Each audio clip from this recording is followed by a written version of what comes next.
the life cycle of thread, and today we will see the demonstration of multi-threading, how multi-threading works, and with the help of a practical I will explain everything. In last lecture we have studied what is multi-threading. Multi means more than one and threading means a small program. In order to compensate with the process required the large computational for processing purpose or for communication purpose. To overcome this problem, we have introduced a threading. Threading is a lightweight program, simple program that used a low costing or low computation time for processing for communicating with each other. We have already seen the advantages of multi-threading and what is multi-threading means. Uh, Moving ahead, we have thread life cycle. In thread life cycle we have the new, runnable, running and terminated. If the thread comes new, if new threads has come, we are going to make into or convert it into a runnable mode, that is with the help of a start. If it is runnable mode, it will be in running mode, or it will be converted into running mode, or it will be in a non-running execute or non running block. जसं runnable आपण execute करताना रनेबलमधून आपण running करणं, रनिंगमधून आपल्याला एक तर terminate होऊ शकतो किंवा परत रनेबलला जर जायचं असेल तर नॉन एक्झिक्यूट ब्लॉकमध्ये आपल्याला त्याला ठेवावं लागेल, जिथं तो एक्झिक्यूट होणार नाही. नेक्स्टमध्ये मी तुम्हाला लाईफ सायकल मागच्या मॉडेलमध्ये एक्सप्लेन केलेली आहे. Next will be the creating the thread, how thread will be the create, which type of program or which type of methods or which type of notification multi-threading I will explain. In multi-threading program you need to carry out the two most important things, that is if you want to write a thread, जसं मी एक simple programme किंवा class केला, जर मला त्याला multi थ्रेडिंगमध्ये convert करायचं असतं, if I want to convert it into a multi threading, we need to extends it with the thread class. Thread will be the inbuild class, and every things or process or the execution block which you want to be run in a multiple threading mode, you should be written the code with the help of a wide run method. Public wide run method should be compulsory for everything or execution blocks you want to write down in that block.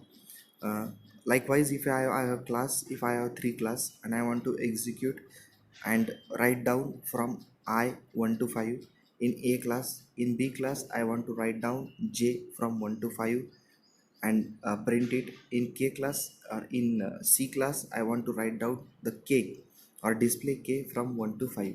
So in this we are executing a three class with the writing down a code of I 1 to 5, J 1 to 5, K 1 to 5 in three different classes A, B and C.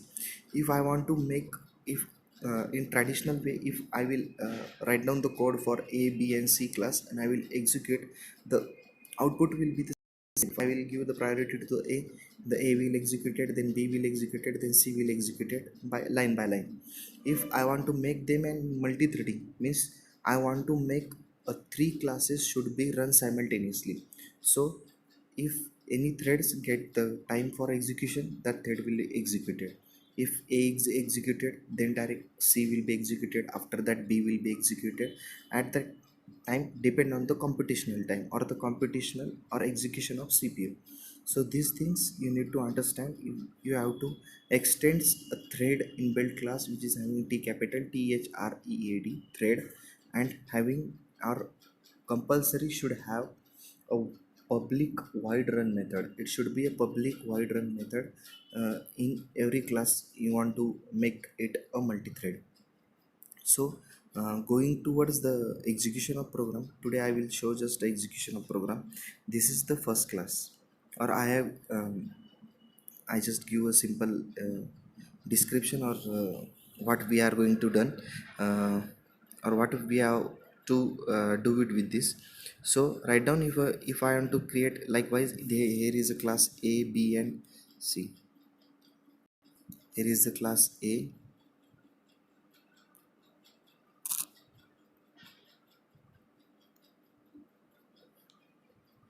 here is the class A, here is the class B and here is the class C.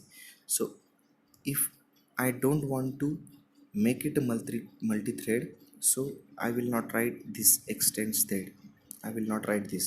If I want to make this a multi-threading program, i should write I should write this type of sort, that is class A extends thread. After that, everyone should write public void run, public void run, and public void run.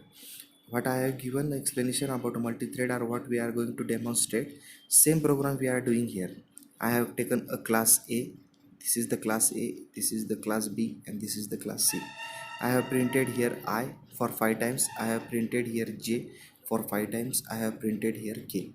And everyone should return in the public void run, public void run, public void run, and public void run. A class, B class, C class, extends thread, extends thread, extends thread. Okay. So uh,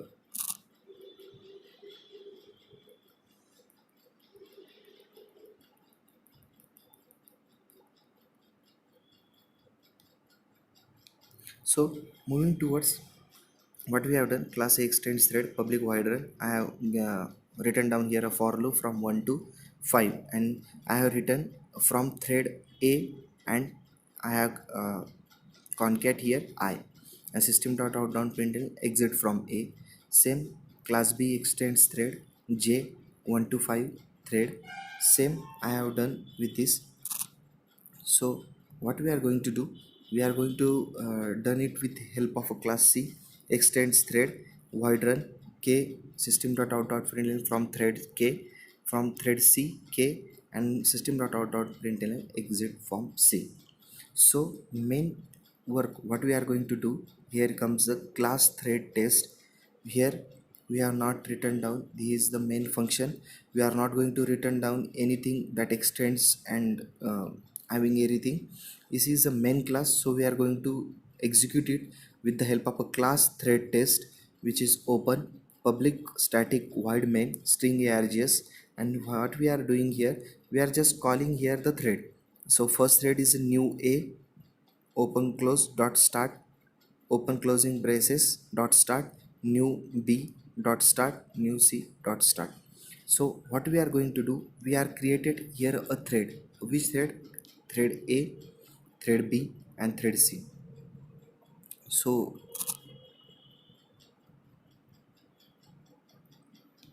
here we are making thread A, thread B, and thread C. In next slide, what we are going to do it, we are going to call it from the,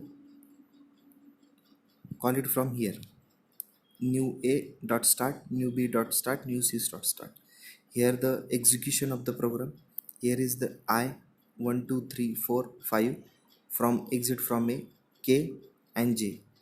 Look at here, if we are not written down program with the help of an extending and thread and wide run, the execution of the program will be class A will execute first, after that class B execute, after that class C will be execute. Means I will print, J will print, and K will print. But look at here, execution first, thread test dot java, thread test, thread I is equal to 1 2 3 4 5 executed, exit from A. After that, what we are expecting, we are expecting will run after class A, there will be class B, but there will not class B, there is a class C, and after that class C there will be class B. So this is the first execution. If you are going to compile it and run it again, then there will be the thread A I 1 2 3 4 5. Here direct there will be the C K 1 2 3 4 5, and last there is a B J is equal to 1 2 3 4 5. And right likewise, look at exit from B, exit from A.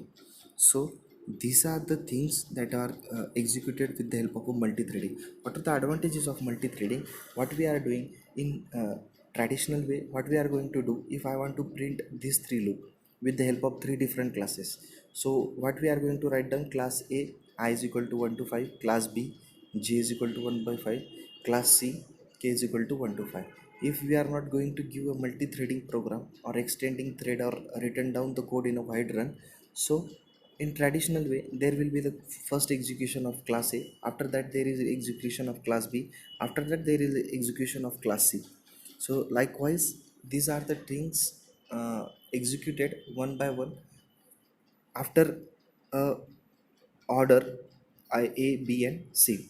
So in order to make it multi-threading, to execute it simultaneously, if class A gets CPU time, then class A will be executed. Right now, while executing A, if B will get time of CPU or execution time, B will execute. So in order to execute this, or in order to do this, we have to done the program with the help of extending the thread and writing down a code in public void run. These are the two things you need to note down here, that if you want to write down any code, you have to write down in void run method only, and in classes you are going to return down, you should extends the thread in build class. In this output execution too, if you are going to again compile it and run it, you will get a different output. After that, if you are going to again compile it and run it, you will get a different output. These are the outputs and the execution of multi-threading. So after that, this will be the PPT. PPT consists of the thread priority and the synchronization. I will give a short description about this. A thread priority means if you want to write down or execute any one thread on priority basis, there will be the priority. Here we are not given any sort of priority, then priority will be the normal, that is having integer value 5. If we have to give a minimum priority, then it will be the integer value having 0, and if you want to give a maximum priority, it will having the value integer value 9. So what in this program we are not given any value or any priority to the any class, so it is executed with the help of normal priority. So we are not giving a maximum priority or minimum priority, it will run with the help of normal priority. If we want to give a priority, we can set a priority to the maximum, set a priority to the minimum. If you want to execute any on the priority basis, we should set it to the maximum priority. If you want to execute anything at last or at least, so it will be written with the help of a minimum priority. So these are the thread priorities, which is having, this is having the integer value. Main priority should have 1 value, my normal priority having 5 value, and maximum priority having 10 value. I will correct my statement. I have said that the minimum priority will be the 0 and maximum priority will be the 9, but the minimum priority will be the 1, normal priority will be the 5, and maximum priority will be the 10. If you are going to set an example with the priority, same program we have given, but we have set here a thread priority. Likewise, what we are written down here, this part,